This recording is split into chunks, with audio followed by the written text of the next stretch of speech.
હાલો. જય માતાજી. જય માતાજી. પાટણ થી દરબાર મોતીબા બોલું. ક્યાંથી? પાટણ થી. બોલો. હેલો. હા બોલો બોલો. વસંતભાઈ ચાવડા બોલ્યા? હાજી. હેલો. હા બોલો, સાંભળું છું. અવાજ તમને આવતો? મને આવે છે. હેલો. હા બોલો. વસંતભાઈ ચાવડા બોલો છો ને? હાજી હાજી. આ શું છે આ બધું ક્ષત્રિયો ને દલિતો ને આ બધું જે છે ઈ એમાં છે જ જાવ ને. હા, એને ઘોડી ચડે ને દલિતો તો તકલીફ થાય છે. પણ બીજું નથી એમ કે ક્ષત્રિય સિવાય બીજા કોઈનો વિરોધ જ નહીં. હા. હેલો. હા. આખા ગુજરાતમાં આ ઘોડી વિશે ક્ષત્રિય સિવાય બીજા કોઈને નડતું જ નહીં. તો ભાઈ જેને ઉતાર્યા હોય એને તકલીફ થાય ને. હા, જેને ઘોડી ઉપરથી ઉતાર્યા હોય એને તકલીફ થાય ને. હા. બીજા કોઈ ઉતારતા નથી. જો હિન્દુ મુસ્લિમ નો ઝઘડો હોય તાણી ક્ષત્રિયોને આગળ કરવાના, દલિતો નો ઝઘડો હોય તો ક્ષત્રિયોને આગળ. અમે ક્ષત્રિયોને આગળ નથી કર્યા. ક્ષત્રિયો ઘોડી ઉપરથી ઉતારવા આવ્યા હતા. નાના પણ ક્ષત્રિયોને આગળ તો તમે નક્કી કરી લ્યો ક્ષત્રિયોને ઠેકો કોણે આપ્યો છે આગળ હુકામ થાય છે. હા, ક્ષત્રિયો આગળ હુકામ થાય છે ને આવું હુકામ કરે છે તમે નક્કી કરી લ્યો. હા તો એ વાત કરું છું કે આખા ભાઈ ગુજરાતમાં આ બધા વાણિયા છે, બ્રાહ્મણો છે, ઘોચીઓ છે, એને કોઈનો વિરોધ નહીં. આવા ક્ષત્રિયો ઘોડીનો વિરોધ ક્ષત્રિયોને સિવાય કરવાનો જ નહીં. આ ક્ષત્રિયોને શું ટેકા બનાવો છે આ બધા?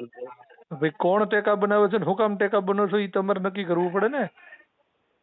હા, કોણ ટેકા બનાવે છે ને તમે હુકામ એના ટેકા બનો છો તમારે નક્કી કરવાનું ને. વસંતભાઈ. હાજી. આપણે તમે જે ચાવડા લખાવો છો ને, હા, તમને હાથ પેઢી તમારા વંશજો કોણ હતા એ તમને ખબર છે? મારા વંશજો કોણ હતા એમ? હા, જે મને મારી હાથ પેઢી ખબર છે ને ત્યાં સુધી અમે તો બધા અનુસૂચિત જાતિ વાળા જ હતા. ગુજરાતના જેટલા દલિતો છે ને આખા ભારત દેશના, હા હા, બધા ક્ષત્રિયો હતા. પછી તો પછી આ તમારા દલિત નો મુદ્દો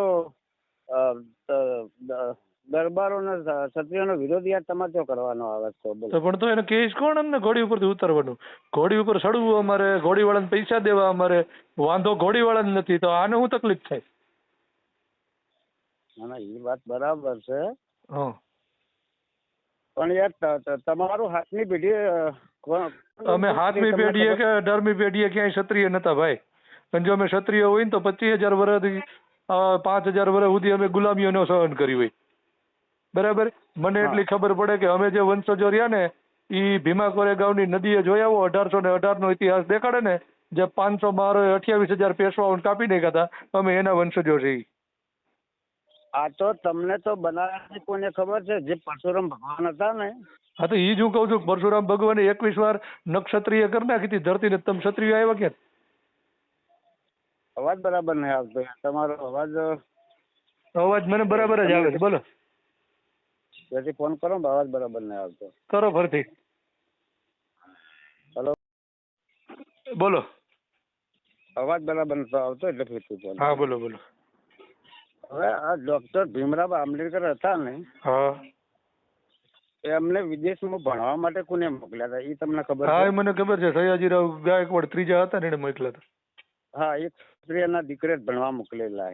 હા, એ વખત તો કોઈ આભાર હતી. હા એ અમુક જગ્યાએ નહોતી ને અમુક જગ્યાએ બહુ હતી. કોઈ જગ્યાએ નહીં. કેમ કે જે રાજાઓ હતા ને એ તો ડોક્ટર ભીમરાવને ભણવા માટે એના પોતાના ખર્ચે એમને ભણવા મોકલ્યા. પણ ત્યારે તમે એમ કહો છો કે ત્યારે આબડજેટ નહોતી તો ભીમરાવના વાળ કેમ કોઈ કાપતું નહીં?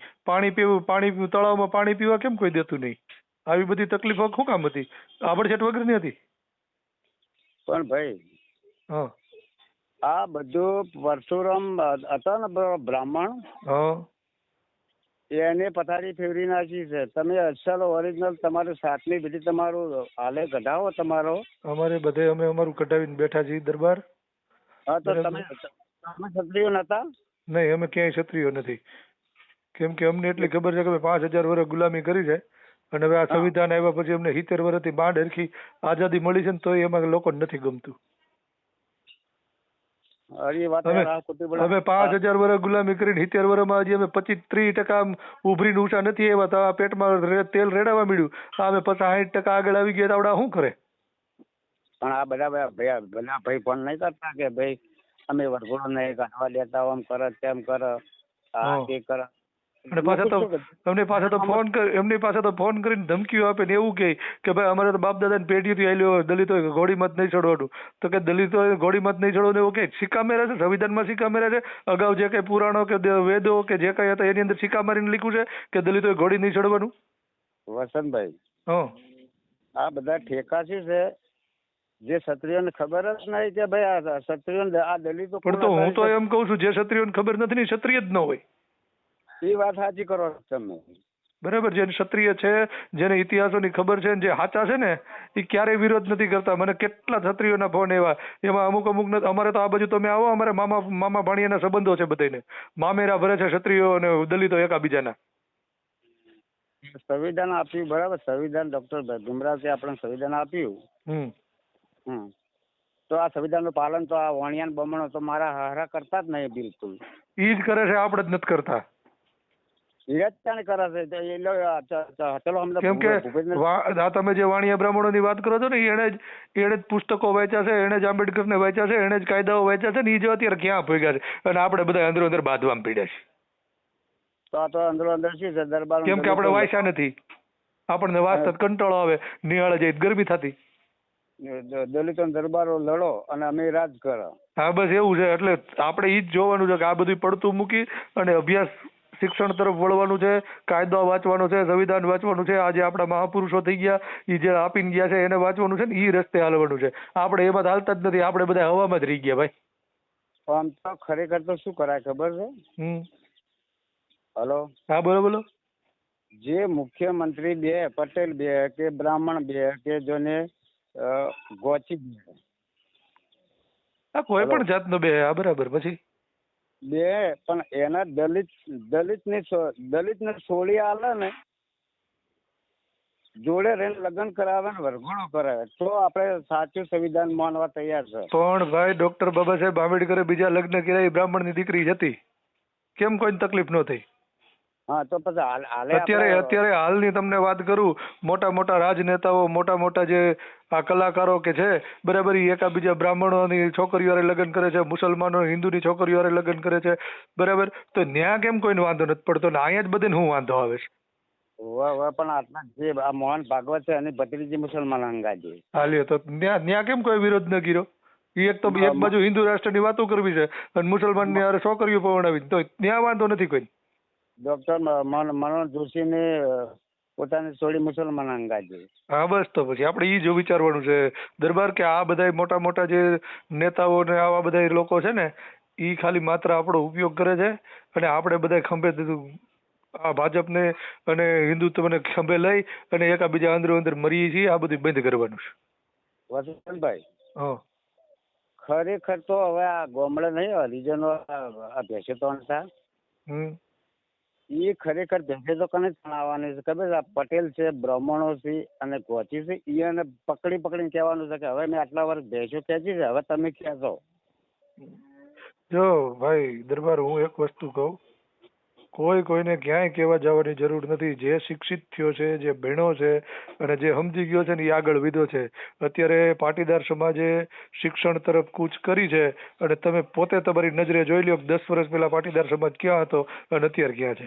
એ શિક્ષણના લીધે છે, બાકી બાંધવાને લીધે નથી. એને ક્યાંય કોઈની યાર બાવું નથી ચડાવી, એને જોયું ને એને વિચાર્યું અને સમજી ગયા કે જ્યાં સુધી ભણીશું ને ત્યાં સુધી આપણો મેળ નહીં આવે. જો અત્યારે ભણીને ક્યાંય પડી ગયા અને આપણે હજી અંદર જ ઘૂસતા મરી ગઈ બે હું કહેશું આમાં. અને આ તો દરેક ગામની અંદર વરઘોડાનો વિરોધ કરાવી દરબાર ક્ષત્રિય છે બીજા કોઈ કરાવવાનો કોઈ નથી કરાવતો વિરોધ. આપણા જે અમુક નમૂના તમારા ને અમારી બધાની સમાજમાં હોય બરાબર. જે નમૂનાઓને ખબર નથી પડતી, કોઈ દી ભણવા ગયો ન હોય બરાબર, બાપના પૈસે જલસા જ ગીરા હોય, નકરી હારી હારી ગાડીઓ લઈને, ખબર પડતી ન હોય મારે હમણાં કહે નહીં, અને એ પછી પાવર કરી કરીને આવી રીતે ગોળી ઉપરથી ઉતારીને અંદરો અંદર ધીગાણા કરે.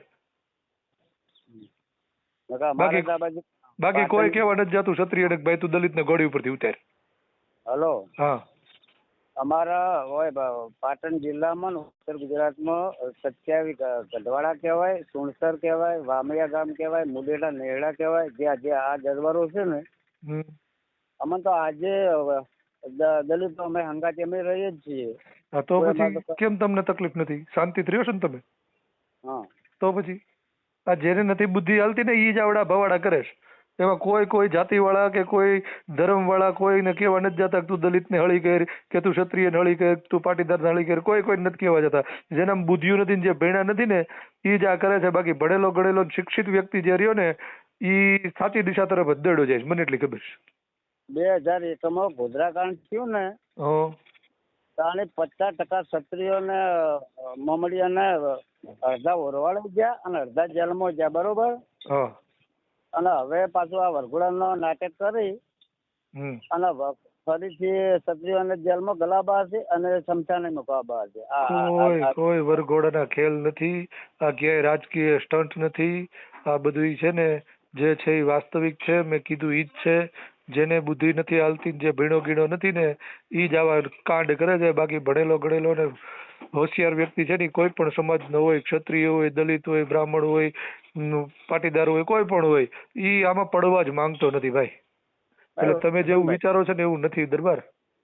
વસંતભાઈ, હા, ખરેખર તો હવે આ તમે આજે ગુજરાતમાં 70,000 ગામ છે ને, એ ગામમાં ભેંસ મરી જાય ને તો બ્રાહ્મણના છોકરાને કો તો વાણિયાના છોકરાને કો તો પટેલના છોકરાને ભેંસ તણાવવાનું ચાલુ કરી દે.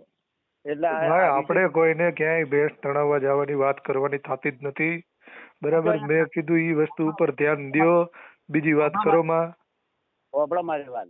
હા, તમને એવો ઠેકો આપેલો છે કે આ ભેંસો તણવાનો? અમને કોઈ ઠેકો નથી આપેલો, પણ અમે આ જે વર્ષોની ગુલામીઓ કરીને અહીંયા આવ્યા છીએ ને હજી અમુક અમારા નમૂનાઓના મગજમાંથી નીકળી નથી. માનસિકતા એની મગજમાં ઘૂસી ગઈ છે ને એટલે એ હાળા તાણે છે.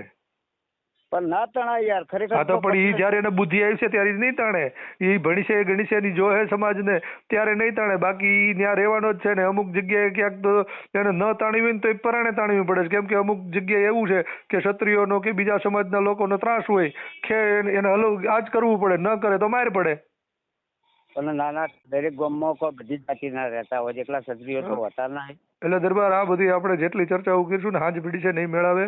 ખાલી હું તો એક જ વસ્તુને માનું છું ને તમે હું કહું ને તે તમારા સમાજમાં આ એક જ વસ્તુને કહો કે ભાઈ આ બધી બળતરાઓ મૂકી અને શિક્ષણ તરફ આગળ વધો, ભણશો ગણશો ને આગળ વધશો ને તો કાંઈક થાય.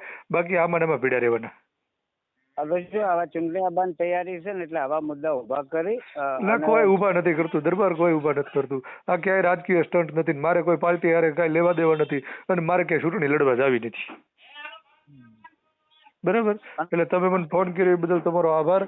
હું ક્યારનો તમને એક જ વસ્તુ સમજાવું છું, તમારા મગજમાં બેઠી નથી અને બે તો બહુ સારી વાત છે. કેમ કે તમારા અને તમારા સમાજ માટે સારું છે. કેમ કે ભણેલો ગણેલો શિક્ષિત વર્ગ રહે છે ને તો જ આ જાતિવાદમાંથી આપણે બહાર નીકળી શકશું. બાકી અભણ વ્યક્તિઓ ક્યારે આમાં નીકળવાના નથી. હા, એ વાત સાચી છે. પણ હવે શું છે પેલા હિન્દુ મુસ્લિમ ને લડાયા ક્ષત્રિયોને હિન્દુ કોઈ ને આ ઈ જે કાંઈ પેલા થઈ ગયું એ વાત સાચી છે. બાકી અત્યારનો જે બનાવ તમે મને કહો છો ઘોડાવાળો એમાં ક્યાંય રાજકીય સ્ટન્ટ નથી બરાબર. જે છે એ હકીકત છે. ખરેખર તો હવે કોઈ બી કદાચ વાણિયો મુખ્યમંત્રી બને, પટેલ બને કે જેને ગોચી બને, બધાય બને. પણ એના માટે તમે પેલા બધા શિક્ષિત હોવ ને તો પછી બધું બને. ક્યાંય સમાજની કે કોઈ જાતિની તકલીફ જ ન થાય. એ ગમે એ જાતિનો મુખ્યમંત્રી ત્યાં બેઠો છે ને તમામ વર્ગનું કામ કરવું પડે. પણ એના માટે તમે પેલા સક્ષમ હોવા જોઈએ ને. 70 વર્ષ સંવિધાન આપે છે તો હજી સુધી કોઈ આપણા ગુજરાતનો મુખ્યમંત્રી દલિત કેમ નહીં બનાવતા? પણ એ જ વાત છે. કેમ કે ત્યાં શિક્ષણનો અભાવ છે. બધે ઠેકાણે શિક્ષણનો જ અભાવ છે. બધા શિક્ષિત થાવ ને એકાબીજા ભેગા રહેવા માંડો ને એટલે કોઈ પણ જાતિનો ત્યાં મુખ્યમંત્રી હું રાષ્ટ્રપતિ, આ રાષ્ટ્રપતિ અમારે 3 બીના ન બીના કે.આર. નારાયણ બીના, પછી આ હમણાં ઓલા શું નામ હા કોવિંદ બીના, પછી અત્યારે આ દ્રૌપદી મુર્મુ છે, બરાબર. હું તો ગુજરાતની વાત કરું છું કે નહીં એમ ગુજરાતમાં બને, ગુજરાતમાં શિક્ષિત થાવ ને ભેગા રહ્યો ને એટલે ગુજરાતમાં બને. રાષ્ટ્રપતિ બની વખતે મુખ્યમંત્રી તો બહુ સામાન્ય વસ્તુ છે. મુખ્યમંત્રીને કેમ નહીં બનાવતા એમ? બને બને બધું બને, પણ આ એકાબીજા નેવરા થાય બાંધવામાંથી તો બની. શું કારણ છે? કારણ અભાવ શિક્ષણનો છે, બીજું કાંઈ નથી. પણ દલિતોથી તો બધે નામે પહેલેથી તકલીફ ફેલી આવે મારા વાલા. આ વખત હવે ચૂંટણી આવે ને મુખ્યમંત્રીની, એટલે બધા દલિતો ભેગા થઈને માગણી મેકો કે આ વખતે મુખ્યમંત્રી અમારો દલિત હોવો જોઈએ. હા હવે તમે કયો એવું કઈક વિચારશું, હાલો રે. હા વિચારીએ એવું કઈક કરીશું. હા અને માગણી મેકો અને બીજો મુખ્યમંત્રી બનાવો તો કે અમારે તમારી એક દીકરી આલો દલિત ને, એટલે આજે સંવિધાન પ્રમાણે જો તમે ખરેખર સંવિધાન તો અમારા ભણેલા ગણેલા ને ઉચ્ચ અધિકારીઓ કે ઉચ્ચ હોદ્દા ઉપર જે છે ને દલિતો, એના ઘરમાં સારા સારા બ્રાહ્મણોની બધેની દીકરીઓ છે જ. એનાથી ઈ વસ્તુ આખી અલગ છે. તમે જે વાત કરો છો એ અલગ છે, બરાબર. તમારો ખુદનો અભ્યાસ કેટલો છે મને કહો તો? હું તો 12 ભણેલો. તો 12 ભણેલા છો તો તમને મારી વાત મગજમાં ઉતરતી કેમ નથી? સમજો ને યાર, હું સમજી ગયો ને વાત ને. સમજી ગયા ને? તો બસ હવે ઈ જ કરો અને તમારા છોકરાઓને ભણાવવામાં ધ્યાન દો. એટલે ઈ ભણી ગણીને આગળ વધશું ને તો કંઈક 2, 5, 10 વર્ષ પછી આમાં કંઈક ફેરફાર દેખાય. નકર હજી આ ગોળીઓ માંથી ઉતારતા રહેવું, ખંભે લુંગીઓ નાખીને બજાર એકશું, બીજું કાંઈ નહીં થાય. 2-3 દિવસથી તમારા વિડિયા જોઉં છું ને, એટલે આ દલિતોના દરબારોને લડાવવાની વાત આજે ચાલે. ના ના ના ના ના, એવું ક્યાંય આમાં રાજકીય સ્ટન્ટ નથી. જે છે એવું બધું વાસ્તવિક જ છે, બરાબર. મારે કોઈ પાર્ટી હારે લેવા દેવા નથી, હું કોઈ પાર્ટી હારે જોડાયેલો નથી, મારે ક્યાંય રાજકારણ કરવું નથી. એટલે તમે ફોન કર્યો એ બદલ તમારો આભાર. મારા એક ભાઈનો ફોન આવે છે, બરાબર. પછી આપણે નિરાંતે પાછી વાત કરશું. એ સારું સારું.